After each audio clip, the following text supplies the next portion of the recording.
तो चलिए आगे बढ़ते हैं अगली एक और अहम खबर की ओर। आपको बता दें कि एक लंबे वक्त से कांगड़ा के एयरपोर्ट को विस्तार देने की बात जो है वो चल रही थी, जिसे लेकर जमीन अधिग्रहण की जानी है, ताकि यहां पर बड़े हवाई जहाज भी उतर पाएं और पर्यटकों के साथ साथ यहां के निवासियों को भी फायदा हो सके।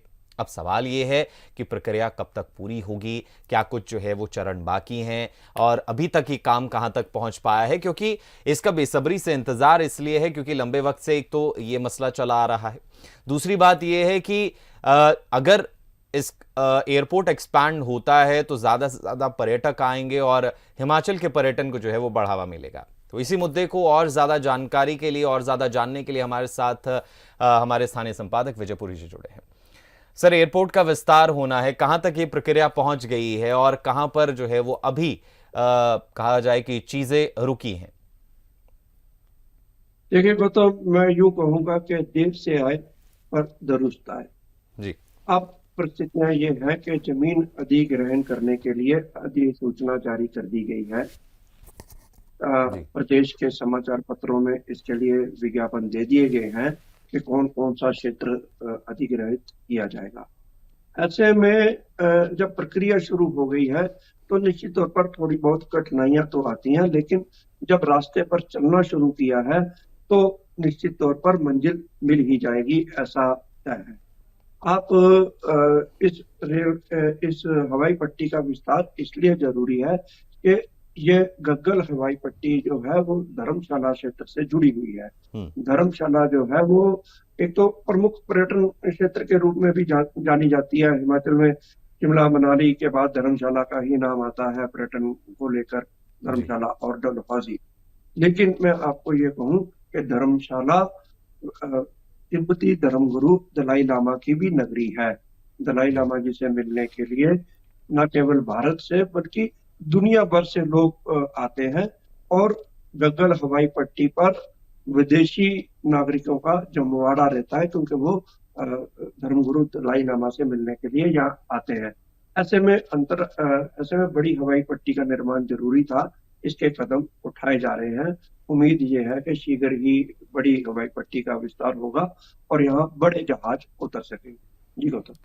सर, एक्सपैंड की जब हम बात करते हैं, एक्सपेंशन की बात करते हैं, तो पैसों का जिक्र भी आ जाता है कि क्या फंड जो हैं वो प्रॉपर तरीके से आ पा रहे हैं, क्योंकि हर एक बयान में जो सुक्खू सरकार है वो ये कहती हुई नज़र आती है कि फ़ंड की जो है वो कमी है, पैसों की कमी है। तो क्या इस एयरपोर्ट के एक्सपेंशन के लिए फ़ंड प्रॉपर है? देखिए, ये हवाई पट्टी का निर्माण कार्य कभी भी हिमाचल सरकार के पास नहीं होता है। हवाई हम्म। पट्टी के लिए जो है वो भारत सरकार द्वारा वित्तीय सहायता सेंट्रल उपलब्ध गवर्नमेंट। करवाई जाती है। जी। भारतीय विमानन विभाग जो है इसके लिए पैसा अदा करता है।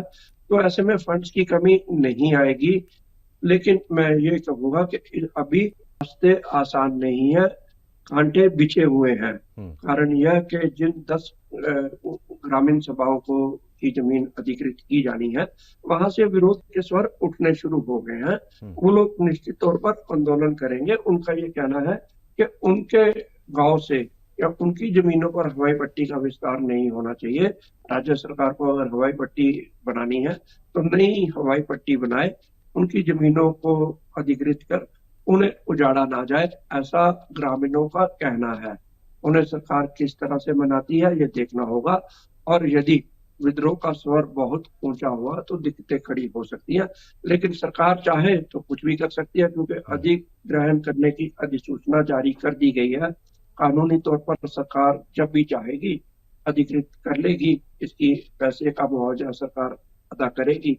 देखना यह होगा कि मुआवजा कितना बनता है और ग्रामीण उसे लेकर कितने खुश या नाखुश होते हैं। जी गौतम। तो सर, अगर खुश होते हैं तब तो बहुत बढ़िया, अगर नाखुश होते हैं तब क्या होगा? क्योंकि कोई नहीं चाहता कि उसकी ज़मीनें जो हैं वो छीन ली जाएं, और चाहे किसी भी चीज़ के लिए। कुछ लोग होते हैं जो राज़ी खुशी मान जाते हैं, लेकिन कुछ लोग नहीं मानते। अगर नहीं मानते हैं तो आपका तजुर्बा क्या कहता है कि क्या कदम जो है वो सरकार उठा सकती है उनको मनाने के लिए? देखिए गौतम, विकास की दृष्टि से जब सरकार चाहे, जहां चाहे, हम्म। वो किसी भी क्षेत्र में चाहे, किसी का भी आवास चाहे, अगर उसे आवश्यकता है तो सरकार के पास ऐसे प्रावधान नियमों के तहत हैं कि वो किसी की जमीन पर को अधिकृत कर सकता है, उसकी एवेल्युएशन होती है और उसके मुताबिक उसे उसके फंड्स की अदायगी कर दी जाती है। तो कानूनी तौर पर सरकार जो है उसका पलड़ा हमेशा भारी रहता है। ग्रामीणों को भी निश्चित तौर पर अगर किसी भी व्यक्ति का ABCD का या आपका या मेरा अगर घर छीना जा रहा है, घर जा रहा है, उसका मुआवजा मुझे मिल रहा है, लेकिन मेरा घर, मुझे मातृभूमि मुझे बहुत प्यारी होती है, तो ऐसे में दुख तो होता है, लेकिन विकास के लिए बलिदान देने पड़ते हैं और यहाँ भी जनता को देने ही पड़ेंगे क्योंकि विस्तार आवश्यक है। हिमाचल में गदर एयरपोर्ट पर पर्यटन की दृष्टि से हवाई पट्टी का निर्माण आवश्यक है। तो ऐसे में मुझे लगता है कि अंत में ग्रामीण मान भी जाएंगे और उनका बलिदान हिमाचल के विकास के लिए महत्वपूर्ण साबित होगा। जी बताओ।